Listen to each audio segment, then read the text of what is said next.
ராஜராஜனுடைய காலத்தில் இதெல்லாம் பாத்தீங்கன்னா உங்களுக்கு தேவநகரி, கோலாறு, இந்துப்பூர், தலக்காடு எல்லா பகுதியும் சோழ சாம்ராஜ்யத்தின் ஒரு அங்கம்.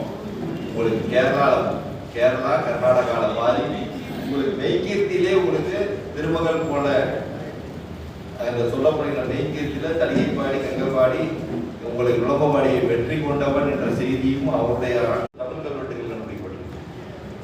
1500 தமிழ் கல்வெட்டுகள் கண்டுபிடிச்சிருக்காங்க.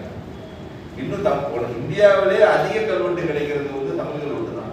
இன்னும் நம்ம சரியா கணக்கு யார்ட்டையும் கிடையாது. ஏஎஸ்ஐட கேட்டா நாங்க ஒரு கணக்கு சொல்லுவோம், ஸ்டேட் ஆர்கியாலஜி கேட்டா அவங்க ஒரு கணக்கு சொல்லுவாங்க, தமிழ் யூனிவர்சிட்டி ஆவணம் பதிப்பாங்க, அவங்க கேட்டா அவங்க ஒரு கணக்கு சொல்லுவாங்க. 3 பேருக்கு கோஆர்டினேஷன் கிடையாது. அதான் உண்மை. கிட்டத்தட்ட 1 லட்சத்துக்கும் மேற்பட்ட தமிழ் கல்வெட்டுகள் இந்தியாவில்